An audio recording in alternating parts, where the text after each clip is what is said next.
जय हिंद साथियों, आप सबका आपके अपने YouTube चैनल टारगेट सीखो के इस नए वीडियो में एक बार फिर से स्वागत है। दोस्तों, जैसा कि आपको पता है कि हम लोग इंग्लिश का जो एक महत्वपूर्ण टॉपिक पढ़ रहे थे जिसका नाम था एक्टिव वॉइस से पैसिव वॉइस बनाना। तो इसमें हम लोगों ने अभी तक के वीडियो में देखा कि जो पास्ट इंडेफिनिट टेंस था उसको कंप्लीट कर लिया और पास्ट कंटिन्यूअस टेंस का पिछले वीडियो में हम लोगों ने अफर्मेटिव सेंटेंस और नेगेटिव सेंटेंस देख लिया है।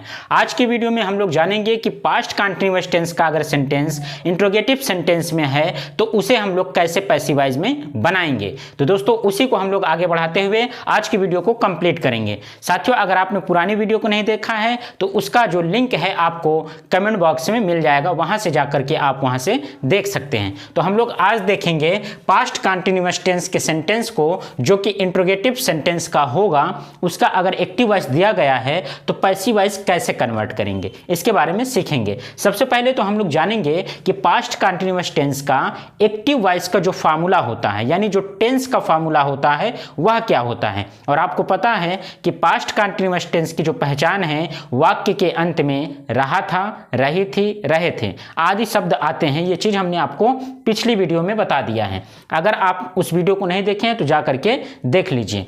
आज हम लोग जो देखेंगे वो है कि एक्टिव वॉइस का जो फार्मूला है उसमें क्वेश्चन वर्ड पहले आएगा, वाज या वर हेल्पिंग वर्ब आएगी, फिर सब्जेक्ट होगा, नॉट होगा, मेन वर्ब की फर्स्ट फॉर्म में आईएनजी होगी, क्योंकि रहा रही में चौथी फॉर्म लगती है तो मेन वर्ब में चौथी फॉर्म लगा दिया, ऑब्जेक्ट और कॉम्प्लीमेंट, और लास्ट में क्या करेंगे, क्वेश्चन मार्क लगा देंगे। ये तो आपका एक्टिव वॉइस का फार्मूला हुआ। अगर आपको इसी एक्टिव वॉइस के फार्मूले के हिसाब से पैसिव वॉइस का सेंटेंस बनाना हो तो कैसे बनाएंगे, तो हम लोग इसके लिए अलग से एक फार्मूला लिख लेते हैं, एक स्ट्रक्चर लिख लिए हैं जो क्या बन गया है।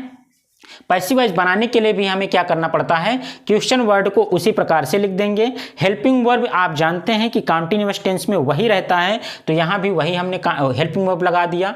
एवी का ऑब्जेक्ट सबसे पहले लिखेंगे, फिर नॉट होगा तो नॉट लगाएंगे, और एक चीज जुड़ जाता है जो है बीइंग, तो बीइंग हम लोग जोड़ देंगे। इसके बाद मेन वर्ब की थर्ड फॉर्म, और आप सबको बताया गया है कि पैसिव वॉइस हमेशा मेन वर्ब की थर्ड फॉर्म में ही होती है, तो पैसिव वॉइस में हमने मेन वर्ब की थर्ड फॉर्म लगाना है। इसके बाद बाई प्रीपोजिशन का प्रयोग करके एक्टिव वॉइस का सब्जेक्ट लिख करके क्वेश्चन मार्क लगा देना है।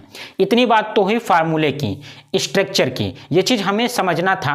अब हम लोग एग्जाम्पल के माध्यम से समझेंगे कि पास्ट कंटिन्यूअस टेंस का इंट्रोगेटिव सेंटेंस कैसे सॉल्व करेंगे, पैसिव वॉइस बनाएंगे। तो आइए हम लोग एक एग्जाम्पल लेते हैं जो कि बहुत ही इंपॉर्टेंट है। तो पहला एग्जाम्पल हो जाएगा, पहले हम लोग हिंदी लिख लेते हैं फिर इंग्लिश बनाते हैं। क्या मैं एक पत्र नहीं लिख रहा था, यह अपने पास एक सवाल है। सवाल में क्या दिया गया है कि क्या मैं एक पत्र नहीं लिख रहा था। हमने बताया रहा था आएगा तो पास्ट कंटीन्यूअस टेंस हो जाएगा। इसके बाद आपको यहां पे मिल गया क्या, यानी सवाल कर रहा है। जब सवाल कर रहा है तो हेल्पिंग वर्ब से शुरू हो रहा है, इसका मतलब है ये इंट्रोगेटिव सेंटेंस का पार्ट ए वाला पार्ट है। तो इसमें हमने देखा क्या, क्या के बाद लिखा है मैं, और मैं की अंग्रेजी आपको पता है क्या होती है, आई होती है। और आप बताइए आई के साथ पास्ट कंटीन्यूअस टेंस में कौन सी हेल्पिंग वर्ब लगती है। तो आई के साथ आपको बताया गया है वाज लगता है। क्या लगता है, वाज। तो हम लोग यहां पे क्या लगा देंगे, हेल्पिंग वर्ब वाज लगा देंगे। इतनी बात समझ में आई। हमने यहां से देखा वाज, इसके बाद हम लोगों ने क्या कर दिया, सब्जेक्ट लिख दिया।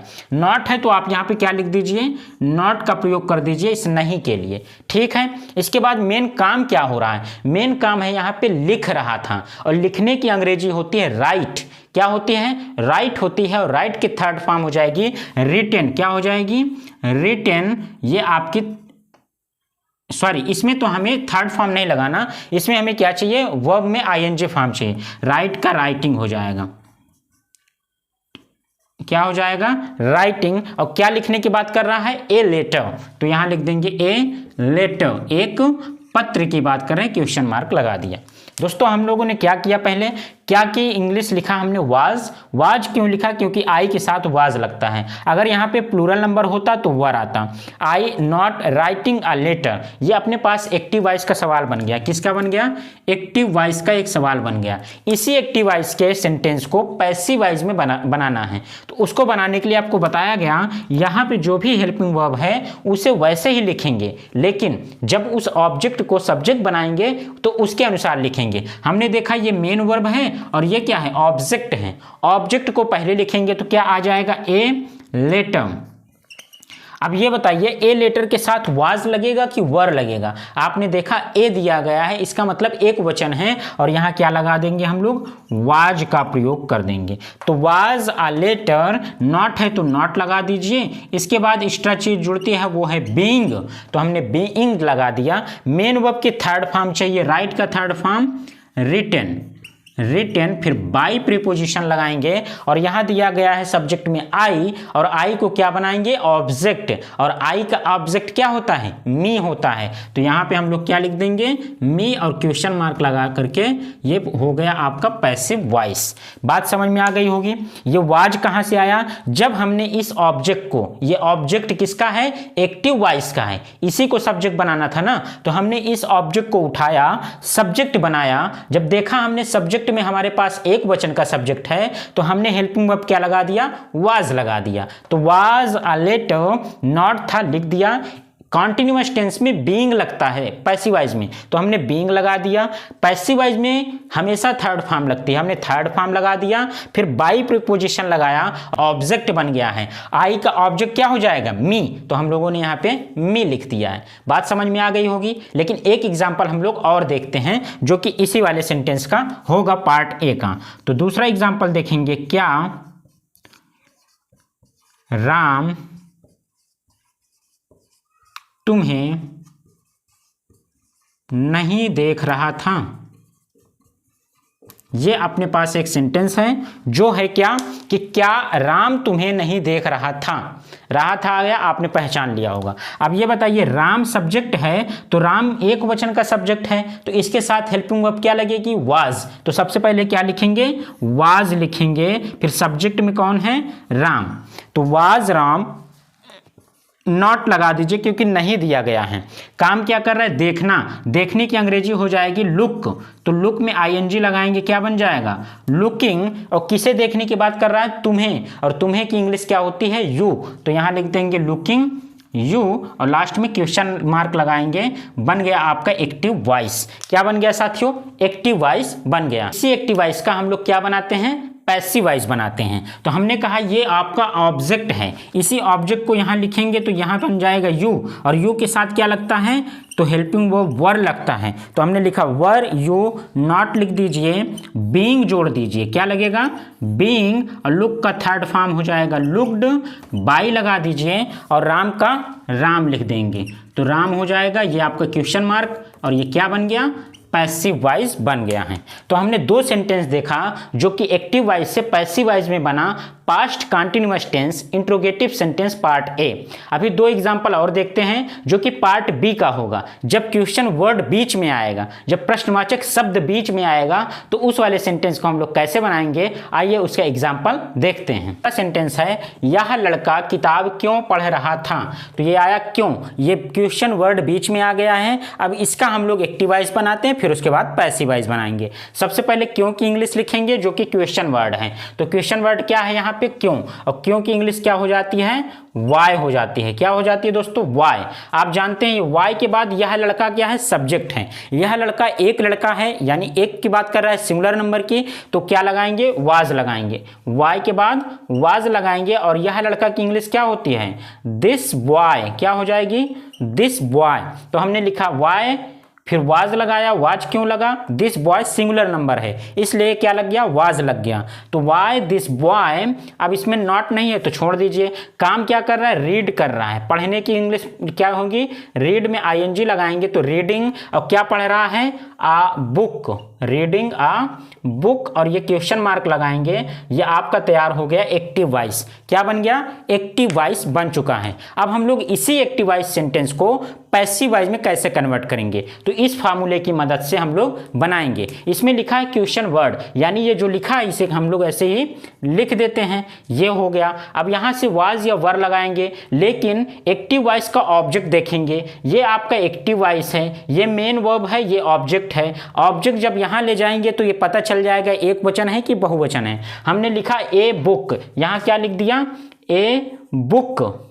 अब ये बताइए, आप ए बुक दे दिया तो सिंगुलर नंबर है, जब सिंगुलर नंबर है तो यहाँ क्या लगेगा, यहाँ लगेगा वाज। क्या लगेगा दोस्तों, वाज लगेगा। बात समझ में आ रही है कैसे हम लोग बना रहे हैं। हमने कहा क्वेश्चन वर्ड आप उसे उसी तरह लिख दीजिए। इसके बाद चले जाइए, देखिए इसका ऑब्जेक्ट क्या है। अगर ऑब्जेक्ट एक वचन होगा तो वाज लगा दीजिए, बहुवचन होगा तो वर लगा दीजिए। आपने देखा ए बुक एक वचन है तो हमने वाज लगा दिया। इसके बाद क्या लिखेंगे, नॉट वगैरह नहीं है, एक चीज जुड़ती है जो है बीइंग।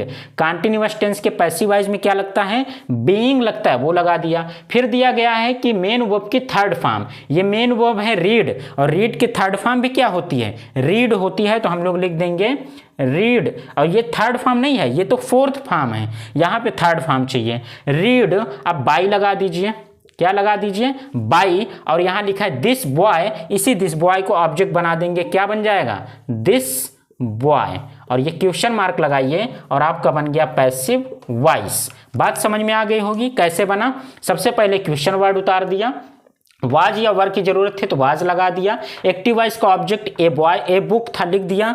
बीइंग लगाया हमने यहाँ से, फिर रीड थर्ड फॉर्म रीड हो गया, बाई लगाया, और फिर एक्टिव वॉइस का सब्जेक्ट, एक्टिव वॉइस ये है, इसका सब्जेक्ट ये है, इसे यहाँ लिख दिया। ठीक है दोस्तों, तो ऐसे हम लोगों ने बनाया क्या, एक्टिव वॉइस से पैसिव वॉइस, जो कि पास्ट कंटीन्यूअस टेंस के इंट्रोगेटिव सेंटेंस का है। इसके बाद दूसरा एग्जांपल है आपके सामने, क्या है कि हम उसे क्यों बुला रहे थे। आप भी कोशिश करिएगा, हम भी बनाते हैं। देखिए, हम उसे क्यों बुला रहे, तो सवाल यहाँ है क्यों, क्योंकि इंग्लिश क्या हो जाएगी, वाई, और हम मतलब बहुवचन, वी प्लूरल नंबर है, और प्लूरल नंबर के साथ क्या लगता है, तो आप जानते हैं वर लगता है। क्या लगता है, वर। फिर इसके बाद क्या लिखेंगे, हम की अंग्रेजी वी, तो वाई यहाँ की हो गई, वर हेल्पिंग वर्ब हो गया, और वी मतलब हम हो गया। काम क्या कर रहे हैं हम, बुलाने का, बुलाने की अंग्रेजी कॉल, कॉल में आईएनजी लगाएंगे, कॉलिंग। और किसे बुला रहे हैं, उसे, उसे की इंग्लिश क्या होती है, या तो आप हिम लिखिए या फिर हर लिखिए, तो हम लोग यहाँ लिख देते हैं हिम, और यहाँ क्वेश्चन मार्क लगाएंगे। ये आपका एक्टिव वॉइस का सेंटेंस है। किसका है, एक्टिव वॉइस का सेंटेंस है। ऐसे आपको सेंटेंस दिया गया होगा, आप इसे पैसिव वॉइस में बनाएंगे। तो आइए बनाते हैं। पैसिव वॉइस बनाने के लिए ये देखेंगे, सबसे पहले क्वेश्चन वर्ड लिख देंगे। तो यहाँ क्वेश्चन वर्ड कौन है, वाई, तो हमने भी क्या कर दिया, वाई। इसके बाद हमें चाहिए वाज या वर, तो आप कहेंगे वर लिखा है, लिख दीजिए। नहीं, हमें यहाँ जाना पड़ेगा, ये ऑब्जेक्ट है, ऑब्जेक्ट को सब्जेक्ट बनाएंगे तो क्या मिलेगा, ही। ये हिम किसका है, ऑब्जेक्ट ही का, तो यहाँ हमने लिखा ही। अब बीच में क्या लगेगा, वाज लगेगा। क्यों लगेगा, क्योंकि ही के साथ हे एक वचन है तो वाज लगता है, तो वाई वाज ही। इसके बाद नॉट नहीं दिया है, बीइंग लिखना है। क्या लिखना है, बीईआईएनजी, बीइंग लिखना है, तो हमने लिख दिया क्या, बीइंग। इसके बाद मेन वर्ब की थर्ड फॉर्म, काल की थर्ड फॉर्म क्या हो जाएगी दोस्तों, कॉल्ड हो जाएगी। ठीक है, कॉल्ड। अब बाई लगा दीजिए, बाई लगा दिया हमने। फिर यहाँ दिया है सब्जेक्ट, सब्जेक्ट में कौन है, वी, वी मतलब हम, और हम यानी जो वी है, वी का ऑब्जेक्ट क्या होता है, आपको शुरू में वीडियो में बताया गया था पहले कि वी का ऑब्जेक्ट होता है अस। क्या होता है, अस। तो हमने यहाँ लिखा अस और क्वेश्चन मार्क लगाया, और यहाँ पे लिख दिया पैसिव वॉइस। ये आपका सेंटेंस हो गया तैयार। सेंटेंस क्या था, why were we calling him, तो इसका आंसर बन गया, पैसिव वॉइस बन गया, why was he being called by us. तो हम उम्मीद करते हैं कि आपको 4 सेंटेंस के माध्यम से बहुत अच्छे तरीके से past continuous tense, interrogative sentence का पार्ट ए और पार्ट बी पूरी तरीके से आ गया होगा। और इसके पहले वाली वीडियो में हम लोगों ने देखा था interrogative sentence, present continuous tense का ही अफर्मेटिव और निगेटिव सेंटेंस। अगर आपने उसको नहीं देखा है, जा करके देख लीजिए। और ऐसे ही लगातार हमारे वीडियो को देखते रहिए, क्योंकि आपको इस चैनल पर लगातार बहुत ही शानदार क्लासेस मिल रही हैं जो कि स्टैटिक जीके के भी हैं, इंग्लिश के भी हैं, जो कि आपका बेस बहुत अच्छा कंप्लीट करा देंगी। तो दोस्तों उम्मीद करते हैं कि आपको वीडियो पसंद आई होगी। अगर पसंद आई है तो एक लाइक करके जरूर बताएं, एक कमेंट करें, और है तो अपने दोस्तों तक शेयर करें। चैनल पे नए हैं तो सब्सक्राइब जरूर करें और हमारा मनोबल बढ़ाते रहें। बहुत बहुत धन्यवाद। Thank you so much. Best of luck.